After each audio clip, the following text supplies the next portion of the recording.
Almanaku On This Day, ngjarjet më të rëndësishme të ditës në Top Albania Radio. Në vitin 1875 ndorron jetë kompozitori i famshëm francez Georges Bizet. 1916 akti i mbrojtjes kombëtare është nënshkruar në ligj duke rritur madhësinë e Gardës Kombëtare të Shteteve të Bashkuara nga 500.000 vet. 1942 filloi betejë detare Midway, e cila përcaktoi fatin e luftës SBA-Japoni gjatë luftës së dytë botërore. Në fund të kësaj beteje 4 ditore, ushtria japoneze humbi 4 luftanije dhe 332 avion, ndërsa Shtetet e Bashkuara të Amerikës arritën të ndalin përparimin e Japonisë në paqësor. 1950, Herzog dhe Lachenal i ekspeditës franceze Annapurna bëhen alpinistët e parë që arrin në majën prej 8.000 metrash. 1963, poeti famshëm turk Nazim Hikmet Orhan, veprat e të cilit janë përkthyer në më shumë se 50 gjuhë, u shua në moshën 61 vjeçare ndërsa ishte në syrgjynosje në Moskë. Për shkak të mendimeve dhe bindjeve të tij, Nazim Hikmet kaloi në burg një pjesë të madhe të jetës.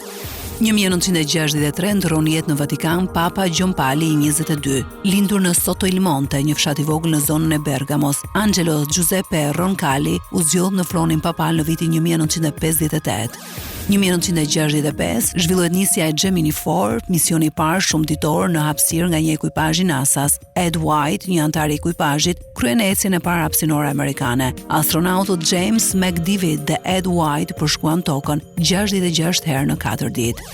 1984 operacioni Blue Star, një ofensiv ushtarak niset nga qeveria indiane në Harmandir Sahib, i njohur gjithashtu si Tempulli i Artë. Faltoria më e shenjtë për sikët në Amritsar. Operacioni vazhdon deri më 6 qershor me mbi 5.000 viktima, shumica e tyre civil.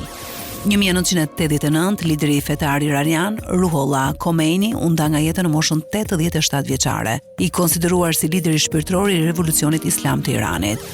1998, pasi pësoi një dështim mekanik, një tren me shpejtësi të lartë del nga shinat në Enschede të Gjermanisë, duke vrarë 101 persona. Kjo konsiderohet si katastrofa më e rëndë hekurudhore në historinë e Republikës Federale të Gjermanisë, si dhe në të gjithë botën.